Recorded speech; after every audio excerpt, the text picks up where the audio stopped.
Hello everyone and welcome to my channel.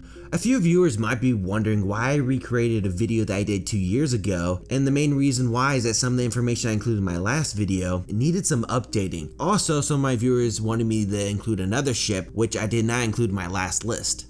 So today we'll be looking at the top capital ships for the younger races. All the races that are considered young are members of the League of Non-Aligned Worlds and the members of the Advisory Council, except the Vorlons because they're considered one of the most oldest races in the Battlefront 5 universe.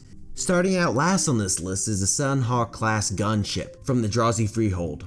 The Sun Hawk is also referred to the Warbird and is the primary warship of the Drazi military. The Sun Hawk, as well as other Drazi ships, have no independent jump capability. This is due to the lack of understanding and knowledge they have toward jump gate technology. Their technology is a combination of their own and other races which they bought or conquered. The Drazi Sun Hawk is easily produced and cheap to buy. It fits perfectly in the way the Drazi fight. The Drazi like to overwhelm their enemies, and they have their ships work in units to perform certain attacks. There are different reports on the length of the ship, which is between 200 to 350 meters. To be fair, what's guessed that the ship is most likely around 300 meters in length. It has a crew of 12, which operate in zero gravity conditions. The ship is unable to carry any troops due to lack of livable space within the ship. The Sun Hawk is powered by one fusion reactor placed at the end of the ship. Races like the Pakmaral purchase the Sun Hawk as a transporter ship or a patrol ship. The Sun Hawk is built for non-atmospheric combat and does not have a hangar bay built in, but it has been adapted with a single Sky Serpent fighter on the belly of the ship.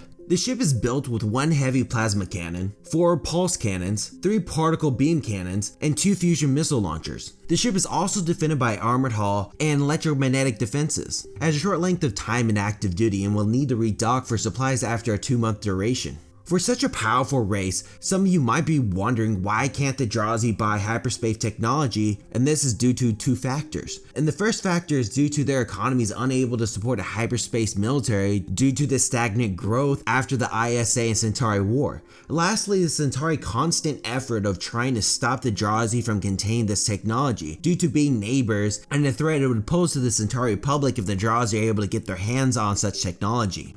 Next on the list is the Baikiri Avioki Class Cruiser. This cruiser is the longest ship in the League of Non-Aligned Worlds with a length of 1,000 meters.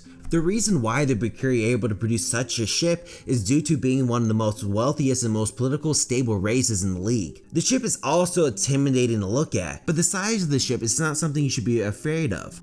Even though it's big, its weapons are inferior to the Earth Alliance weapons. The ship is equipped with 4 particle beam cannons, 4 pulse cannons, and fusion missiles. The ship is powered by 4 fusion reactors and has jump capabilities. It's also defended by armored hull and electromagnetic defense screens. Due to the Baikiri government and military run by corporations, the Avioki Class Cruiser has 2 functions. Its main function is to patrol the borders of the Baikiri space while being run by a crew of 350 members and 400 troops, with 6 fighter crafts and a shuttle bay. But when the ship is not needed for combat or patrolling, it's being used as a transporter ship for different corporations that owns the ship. Due to the mass size of the ship, it has a long shelf life of 12 months before it has to go back for supplies. Coming in 5th place is the Vree Xill Class Heavy Cruiser. The Vree are the oldest race within the league. It might be older than Minbari, if you believe non-canon sources. Even though they're one of the oldest, does not mean they have the most powerful ship. Their main capital ship, the Xill Class Heavy Cruiser, which is 500 meters in length and is operated by 320 crew members and 1,500 troops. The Vree are isolationists, and the majority of their technology comes from the Abai and an abandoned Minbari ship, which gave the Xill Heavy Cruiser a quantum gravic reactor for power, and an electromagnetic gravic defense field for defenses. Of course, the ship is defended by armored hull as well. Their weapons are not as advanced as other races due to most of their weapons were bought from the Abai, but they were able to make their own advances to separate their weapons from others from the league. The saucer has 15 antimatter burst cannons placed around the saucer. These cannons are powerful, able to destroy a shadow fighter. Even though the saucer is advanced, the Vree lacked a design to be able to create an effective fighting ship. This is the reason why the Dilgar, who are a less powerful race, were able to defeat the Vree. The Vree lacked the ability to design an effective battleship and didn't have the ability to strategize against another race. The ship is able to operate 5 years without needing supplies, and the Vree are the only race within the league able to create ships with gravity. In 4th place is the Sharlin Class Heavy Cruiser and the Primus Class Battle Cruiser. Some of you might be wondering why both of these are in 4th place, and this is due to a scene in Babylon 5 where both of these ships fought against each other. At the end of the battle, the Sharlin Heavy Cruiser won by catching the Primus Class Heavy Cruiser off guard, but it was made apparent that both of these ships are evenly matched. The Sharlin Class Heavy Cruiser is the newest model made by the Narn-Centauri and is estimated that it was released around 2245, which was around the Earth-Minbari War.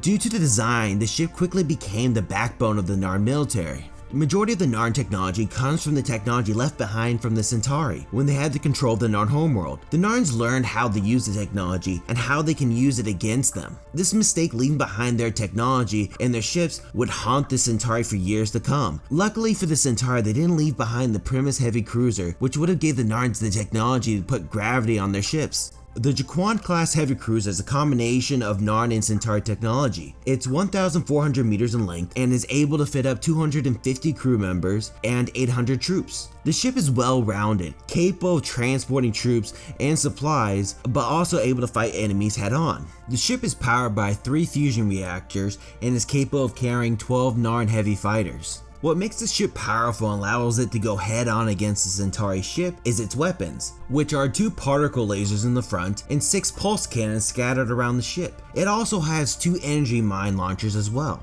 For defense, the Sharlin has the same basic defenses as the other younger races, which are armored hull and electromagnetic defenses. The ship is also able to stay in active duty for 9 months before it has to return for supplies. The Primus Class Battle Cruiser, on the other hand, is not the newest model in the Centauri fleet. It's one of the oldest. It's from a time of the Centauri history where they controlled a great portion of the galaxy. The main reason why it's still active is due to how advanced it was during its time. It has a gravimetric drive, which gives the ship gravity. It has a length of 735 meters and is able to fit up a crew of 212. It's also able to carry 1,000 troops. I've seen reports that it's capable of carrying 8,000 troops, but I'm assuming that's the max capacity if it's not holding a lot of supplies.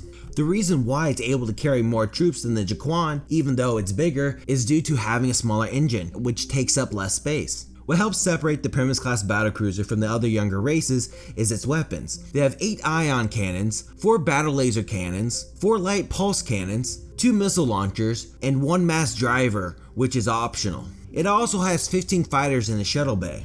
The ship's defenses have been updated over time, but right now it has an armored hull, 8 tractor beams, and a gravimetric defense grid. This is the only ship that's capable of carrying a massive payload into a battlefield, which makes this priceless to the Centauri Navy, since they switched to smaller battleships in recent years. The main argument I should have focused on when I did my last comparison was what we are comparing.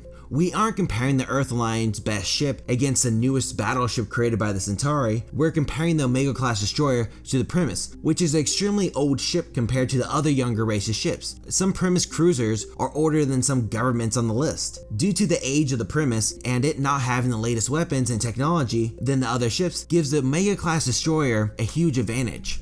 The Omega class destroyer was designed to fight older races such as the Narn and Centauri head-on. The ship is a combination of a dreadnought and aircraft carrier at the same time, capable of carrying a maximum amount of 18,000 troops and 815 crew members, due to its length of 1,714.3 meters. It's also capable of carrying 36 fighters, which is higher than any capital ship that's on this list so far.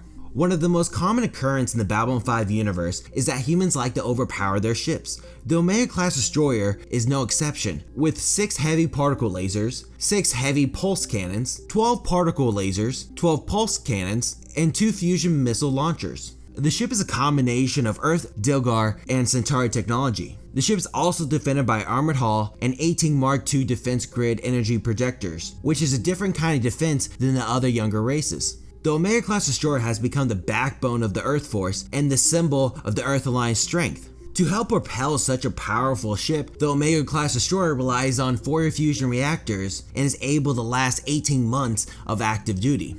In second place is the Sharlin Class War Cruiser, which is the largest ship in the Minbari Navy, with a length of 1,600 meters. The ship is capable of laying waste to a city in hours. All Sharlin cruisers are under the control of all 3 of the ruling castes from the Minbari, but during time of unrest, not all Sharlin cruisers are controlled by the warrior caste. What's impressive about this ship that it's capable of being operated by a smaller crew than other bigger ships that's on this list. The Sharlin only needs 190 crew members. It's also capable of carrying 8,000 troops as well. It's lacking on the amount of fighters it's capable of carrying, which is only 15 Nile fighter crafts, but it's unknown it's capable of carrying more.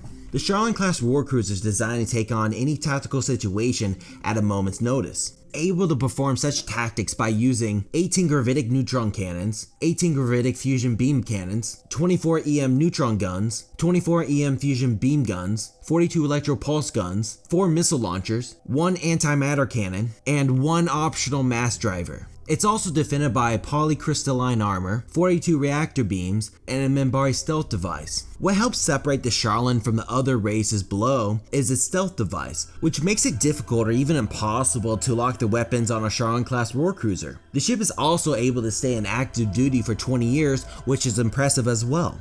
In first place, and is the ship that a lot of my viewers have been asking for, is the White Star. The reason why I didn't include it in my first list is even though it was used by the younger races, is that the technology is a combination of Minbari and Vorlon, which puts this ship in a different level than other ships on the list. The White Star is 475.6 meters in length and has jump capabilities. In another sci-fi universe, this wouldn't be impressive, but in the Babylon 5 universe, a ship that small would need to use a jump gate to get in hyperspace. The White Star was made for the Analog Shock to fight off the shadows in the Second Shadow War. They needed a ship that was fast, that would be able to maneuver quick enough, but also would be able to damage a Shadow ship as well. To perform such maneuverability, they installed a Stalashi gravimetric engine.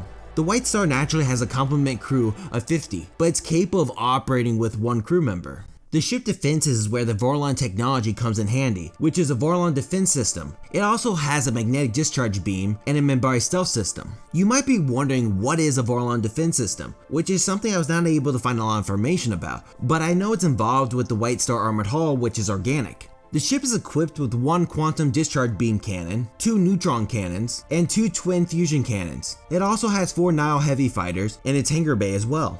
You might be wondering why the White Star is ranked higher than the Sharlin Class War Cruiser, and this is due to 2 reasons. The first one is that Sharlin's a huge ship which lacks the ability to keep up with high speeds and the maneuverability of the White Star. This gives the ship to outmaneuver the Sharlin. The second reason is the White Star does have the ability to lock its weapons and has the power to bring a great amount of damage to the Sharlin Class War Cruiser. And that marks the end of my list. I'm curious to find out what you guys think about my list and which ship is your favorite. Also, please let me know if you have any video ideas you want me to create. If you enjoyed this video, then please check out these other 2 videos. Also, don't forget to like and subscribe. And please check out my Facebook and Twitter page if you enjoy my content. Thank you for watching Utopian Broadcast, and I'll see you next time on my channel. Thank you.